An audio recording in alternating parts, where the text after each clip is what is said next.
أعوذ بالله من الشيطان الرجيم بسم الله الرحمن الرحيم أليس الله بكاف عبده আল্লাহ কি তার বান্দার জন্য যথেষ্ট নয়? আইয়ুখাউফুনাকা বিল্লাযীনা মিন দুনি, অথচ তারা তোমাকে আল্লাহর পরিবর্তে অন্যদের ভয় দেখায়। ওয়ামাইয়ুদলিলিল্লাহু ফামালাহু মিন হাদ,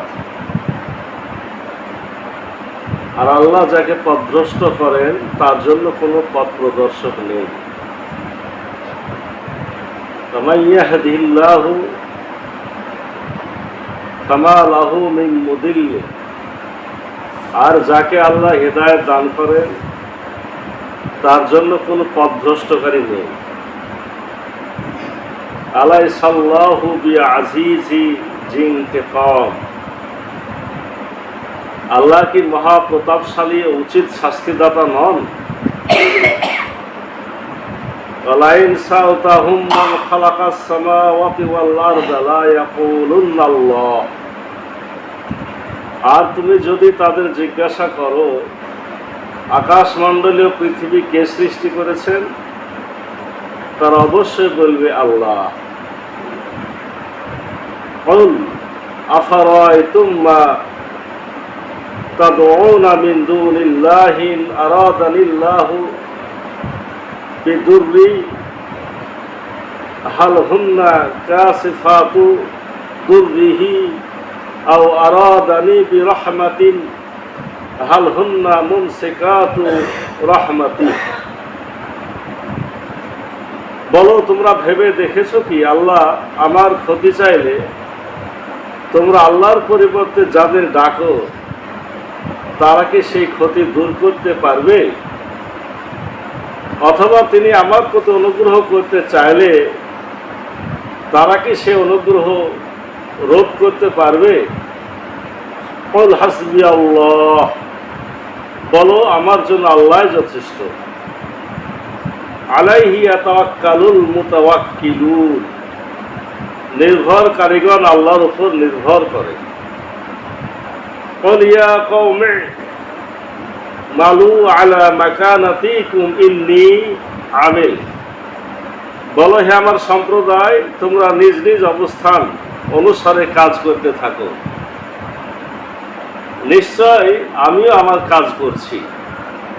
ফাসাউফা তা'লামুন, অতঃপর শীঘ্রই তোমরা জানতে পারবে। মাইয়াতিহি আযাবুন ইউখজিহি ওয়া ইয়াহিল্লু আলাইহি আযাবুম মুকিম, কার উপরে আসবে অপমানজনক শাস্তি আর কার উপর আপতিত হবে স্থায়ী শাস্তি। ইন্না আনজালনা আলাইকাল কিতাবা লিন-নাসি বিল হক, নিশ্চয় আমরা তোমার প্রতি সত্য সহ কিতাব অবতীর্ণ করেছি মানুষের জন্য। ফামান ইহতাদা ফালিনাফসি, অতঃপর যে সঠিক পথ অবলম্বন করে সে তা করে নিজেরই কল্যাণের জন্য। আমান দাল্লা ফাইন্নামা ইয়াদিল্লু আলাইহা, আর যে বিপদগামী হয় সে বিপদগামী হয় নিজেরই ধ্বংসের জন্য। আমা আনতা আলাইহিম বিওয়াকিল, আর তুমি তাদের তত্ত্বাবধায়ক নও। আল্লাহু ইয়াতাওয়াফাল আনফুসা হিনা মাউতিহা ওয়াল্লাতী লাম তামুত ফি মানামিহা, আল্লাহ প্রাণ হরণ করেন তাদের মৃত্যুর সময় এবং যাদের মৃত্যু আসেনি তাদের নিদ্রার সময়। ফায়ুমসিকুল্লাতী কাদা আলাইহাল মাউতা আয়ুরসিলুল উখরা ইলা আজালিম মুসাম্মা, অতঃপর তিনি যার জন্য মৃত্যুর সিদ্ধান্ত করেন তার প্রাণ রেখে দেন, অপরগুলো ফিরিয়ে দেন এক নির্দিষ্ট সময়ের দিকে পৌঁছানোর জন্য। ইন্না ফি যালিকা লায়াতিল লিকাওমিন ইয়াতাফাক্কারুন, এতে অবশ্যই নিদর্শন রয়েছে চিন্তাশীল সম্প্রদায়ের জন্য। আমরা আজকে সূরা জুমারে 36 নম্বর আয়াত থেকে 42 নম্বর আয়াত পর্যন্ত তেলাওয়াত করেছি, অর্থ করেছি। আজকের আয়াতগুলো রব্বুল আলামিন আমাদের জন্য হৃদয়গ্রাহী ভাষায় আকর্ষণীয়ভাবে উপস্থাপন করেছেন, যাতে আমাদের একটু আকল হয়, বিবেক হয়, হুঁশ বুদ্ধি হয়, আমরা যাতে শুধু ভালোর পথেই চলি, খারাপকে পরিত্যাগ করি। আল্লাহ বলছেন, আল্লাহ কি তার বান্দার জন্য যথেষ্ট নন, অথচ তারা তোমাকে আল্লাহর পরিবর্তে অন্যদের ভয় দেখায়। স্বয়ং রসুলকে ওরা ভয় দেখাইতে। কিসের ভয়? যে তুমি যে আমাদের পূজাগুলার বিরুদ্ধে কথা বলছো, সে তোমাকে ধ্বংস করে দেবে। আল্লাহ বলছেন, আল্লাহ কি বান্দার জন্য যথেষ্ট না? কাকে ভয় দেখাচ্ছে তারা? আল্লাহ তো যথেষ্ট, অথচ তারা তোমাকে আল্লাহর পরিবর্তে অন্যদের ভয় দেখাচ্ছে। আল্লাহ বলছেন, আল্লাহ যাকে পথভ্রষ্ট করেন তার জন্য কোনো পথ প্রদর্শক নেই। ওরা এরকম করে কি করছে? আল্লাহর বিধান অনুযায়ী পথভ্রষ্ট হচ্ছে। ওদের জেনে রাখা উচিত, তারা যদি একটা সীমানাতে পৌঁছায় যায়, তাহলে তাদেরকে আর কে হেদায়েত করতে পারবে না।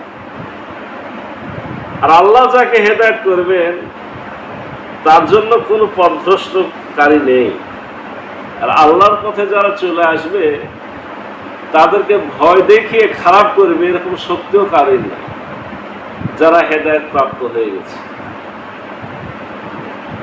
আল্লাহ বলছেন, তুমি যদি তাদের জিজ্ঞাসা করো আকাশ ও পৃথিবী কে তৈরি করেছে, তখন তারা বলবে আল্লাহ। বলো, তোমরা ভেবে দেখেছো কি, আল্লাহ আমার ক্ষতি চাইলে তোমরা আল্লাহর পরিবর্তে যাদের ডাকো তারা কি সেই ক্ষতি দূর করতে পারবে? রব্বুল আলামিন আমাদের রাসূলকে বলছেন, তাদের বলে দাও, আল্লাহ যদি আমার ক্ষতি চায়, আল্লাহ যদি আমার ক্ষতি করতে চায়, তোমাদের যত লাত, মানাত, উজ্জা, আপনার মূর্তি, তাগুতি শক্তি সবাই মিলে কি আমাকে উদ্ধার করতে পারবে? আর আল্লাহ যদি আমার প্রতি রহম করে, অনুগ্রহ করেন, তাহলে তোমরা যাদেরকে ডাকো সে সমস্ত শক্তি তারা কি আল্লাহর রহমতকে বন্ধ করতে পারবে? বলো, আমার জন্য আল্লাহ যথেষ্ট। হাসবি আল্লাহ, আল্লাহ আমার জন্য যথেষ্ট। হযরত ইব্রাহিম আলাইহিস সালাম এই কথাটা বলেছেন, হাসবি আল্লাহ ওয়া নি'মাল ওয়াকিল। আল্লাহ আমার জন্য যথেষ্ট, আল্লাহ আমার উত্তম অভিভাবক। কখন?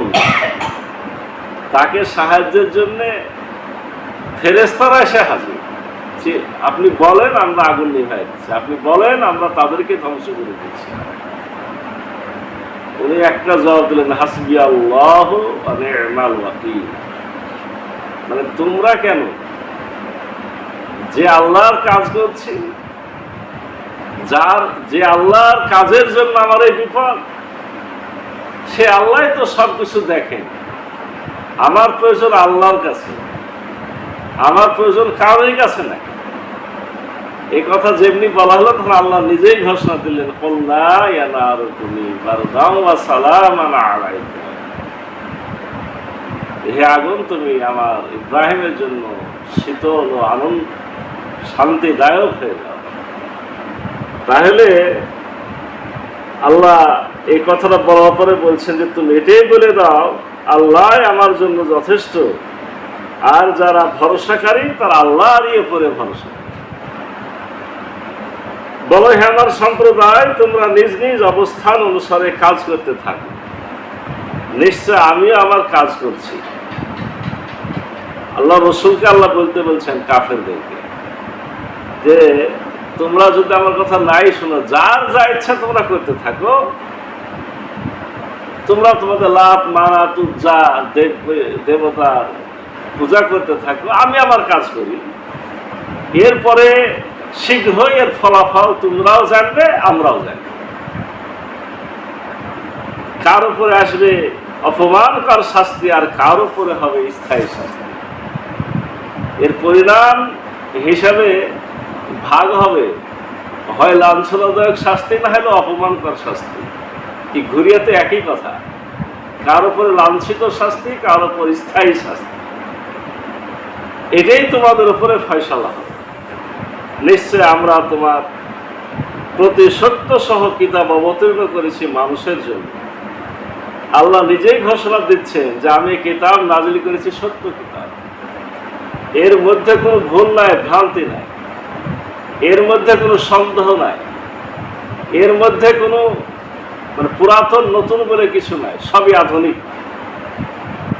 এটা সব সময় মানুষের কল্যাণ করে। অতঃপর যে সঠিক পথ অবলম্বন করে সেটা করে নিজের কল্যাণের জন্য। আমরা সঠিক পথ পাই আমার ভালোর জন্য, এটা আল্লাহর ভালোর জন্য।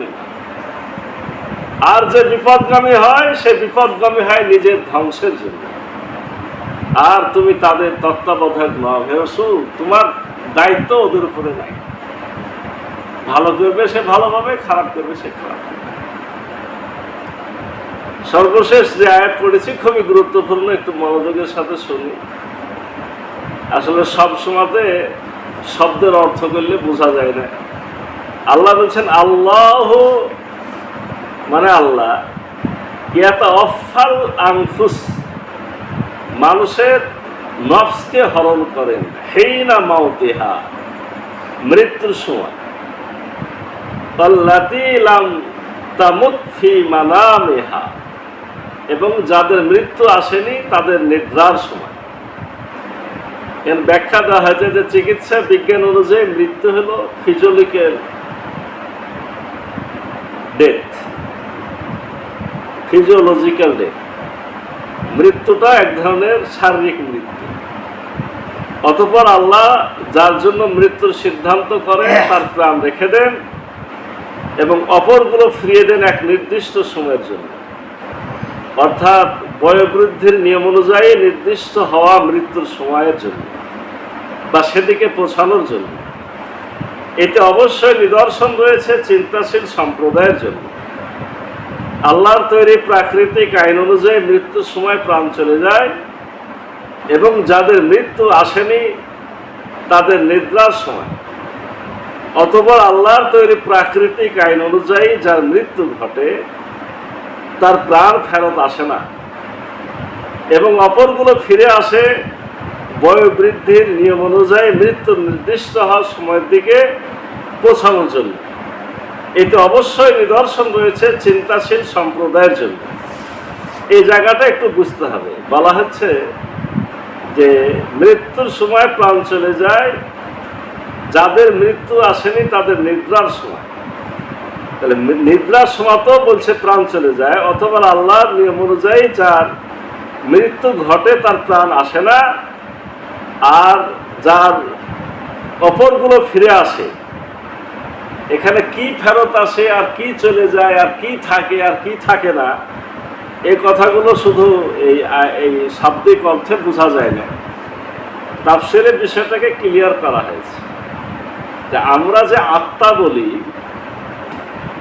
আত্মা চারটা শক্তির সমন্বয়। চারটা শক্তি, চারটা শক্তির মানে তিনটা হলো নফস। এখানে কিন্তু নফস শব্দটা ব্যবহার করা হয়েছে। নফসটা চলে যায় আবার ফেরত আসে, কিন্তু রুহের কথা এখানে বলা হয়। রুহ শুধু চলে যাবে মৃত্যুর সময়। তাহলে কি হলো, চারটা শক্তির মধ্যে তিনটা নফস, নফসে মুতমাইন্না, নফসে লাওয়ামা, নফসে আম্মারা, আর একটা হলো রূহ। যখন মানুষ ঘুমায় তখন মানুষের এই চার ভাগের তিন ভাগ, অর্থাৎ তিনটা নফস, নফসে লাওয়ামা, মুতমাইন্না, আম্মারা বের হয়ে যায়, রুহটা থাকে।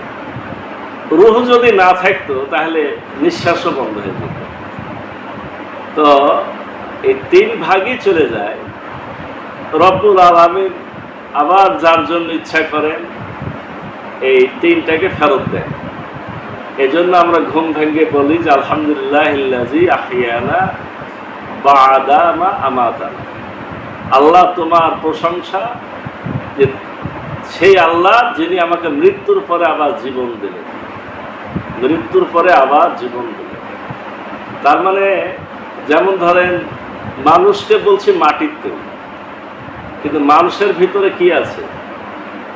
আলো আছে, বাতাস আছে, পানি আছে, মাটি আছে, সবই আছে। শুধু মাটি কেন, মানে মানুষের বেশিরভাগটাই মাটির উপাদানে তৈরি। জিন আগুনের তৈরি, কিন্তু তার মধ্যেও আলো আছে, বাতাস আছে, পানি আছে, আগুন আছে, কিন্তু আগুনের পরিমাণটা বেশি, এই জন্য বলা হচ্ছে যে সে আগুনের তৈরি। তো আমার 4 ভাগের 3 ভাগ চলে গেল, মানে বেশিরভাগটাই চলে যায়। মৃত্যু হওয়ার জন্য যা ঘটা তার বেশিরভাগটাই চলে যায়। এই জন্য ওটা এক ধরনের, ঘুমটা হলো এক ধরনের মৃত্যু। এখন কথা হলো যে আল্লাহ বলছেন যে এই যখন মানুষ ঘুমায় যায় তার নফসগুলাকে আমি গ্রহণ করি। এখানে বলা হয়নি যে কোনো ফেরেশতা গ্রহণ করে বা কেউ, আমি গ্রহণ করি। রব্বুল আলামিন নিজ হাতে এই দায়িত্বটা পালন করে। এই কোটি কোটি জীবন রব্বুল আলামিন পরিচালনা করছেন। যে ঘুমাইলো তার নফসগুলা আল্লাহর হাতে চলে গেল। আল্লাহ যদি নিজ হাতে না নিতেন হয়তো বা সমস্যা ছিল। যখন বলতো যে ফেরত যাও, মনে করেন যে আমি বদকার, পাপিষ্ট, নফসের অধিকারী, মানে নফসে আম্মারা আমার উপরে বিজয়ী, আমি খারাপ কাজই করি, আমি কাফের, আমি মুসলিম। এখন আমার আত্মা যদি ভুল করে, মানে নফস ভুল করে একজন মুত্তাকি পরহেজগারের ভিতরে ঢুকে যায়, তখন তো ও ঘুম ভেঙে নামাজে যাবে না। মানে ভালোর ভিতরে খারাপ ঢুকে গেছে। আবার দেখা গেল যে খারাপের মধ্যে ভালো ঢুকেছে, সে দৌড়ে এসে তাহাজ্জুদ পড়া শুরু করে। মানে একটা বিশৃঙ্খল অবস্থা শুরু হয়ে যায়। এজন্য রব্বুল আলামিন যখন মানুষ ঘুমায় যায় তখন নফসগুলা, 3 ধরনের নফস আল্লাহ নিজ হাতে গ্রহণ করেন। ঘুম যখন ভাঙে তখন 3 ধরনের নফসকে আল্লাহ আবার ফেরত দেয়। তো এই নফস আর হলো রূহ। রূহ হলো সরাসরি রব্বুল আলামিনের একটা হুকুম, আদেশ। এটা জারি থাকবে আপনার মৃত্যু পর্যন্ত। মৃত্যু যখন হবে তখনই শুধু সে বের হবে। এটাকে বলা হয় সঞ্জীবনী শক্তি, আপনাকে বাঁচিয়ে রাখার শক্তি। আর নফসটার মধ্যেই আছে ভালো মন্দ, খারাপ করা, মন্দ করার ক্ষমতা। তবে রূহ যেটা, সেটা আবার নফসগুলাকে শাসন করে। খারাপ আত্মা যখন বদমাশি করে তখনও রূহ স্মরণ করায় যে এটা তোমার ঠিক হয়েছে না। এই জন্য একটা কথা বলে যে বিবেকের দংশন কিন্তু সবারই থাকে। অর্থাৎ রূহ আবার আল্লাহর পক্ষ থেকে শাসন করার চেষ্টা করে। নফসকে রব্বুল আলামিন স্বাধীনতা দিয়েছে, সে ভালো করতে পারে, খারাপও করতে পারে। কোনো সময় ভালো, কোনো সময় খারাপ, 3টাই করতে পারে। যে নফস শুধুই মাত্র ভালো করার জন্য শক্তি অর্জন করে তাকে বলা হয় নফসে মুতমাইন্না। আর যে নফস ভালো করতে পারে, খারাপও করে, এই বেশিরভাগ আমাদের মতো লোকেরা, এটাকে বলা হয় নফসে লাওয়ামা, দোদুল্যমান আত্মা। মানে এদিকেও থাকি, ওদিকেও থাকি, তবে চলে যেতে হবে মুতমাইন্নার দিকে। আর নফসে আম্মারা কোনটা? বদকার আত্মা। এই নফস কেমন? এ সব সময়তে খারাপ কাজ করার জন্য নিজেকে তৈরি করেছে। তো এই জন্য একটা একটু এই যে রব্বুল আলামিন মৃত্যুর সময় দেখেন, আমাদের মৃত্যু এই ঘুমানোর সময় এক ধরনের মৃত্যুই ঘটে যায়। আমরা রোজ যদি ঘুমানোর সময় মনে করি যে আমার তো এটা একটা মৃত্যু, আমি উঠতেও পারি, নাও পারি, তাহলে এই চিন্তা করলে কি আমাদের প্রতিদিনই খারাপ কাজগুলো থেকে তওবা করা আর ভালো কাজের সিদ্ধান্ত গ্রহণ করার একটা মর্মাংশ তৈরি হতে পারে না? পারে। রব্বুল আলামিন আমাদের যে কোনো একটা আয়াত যদি আমরা গবেষণা করি তাতে সিদ্ধান্তের উপাদান আছে। আসুন আজ যে আয়াতগুলো পড়া হলো, এই আয়াতগুলোর আলোকে আমরা নিজেদেরকে হেদায়েতের পথ উন্নীত করি। রব্বুল আলামিন আমাদের সে তৌফিক দান করুন। সকলে বলি আল্লাহুম্মা।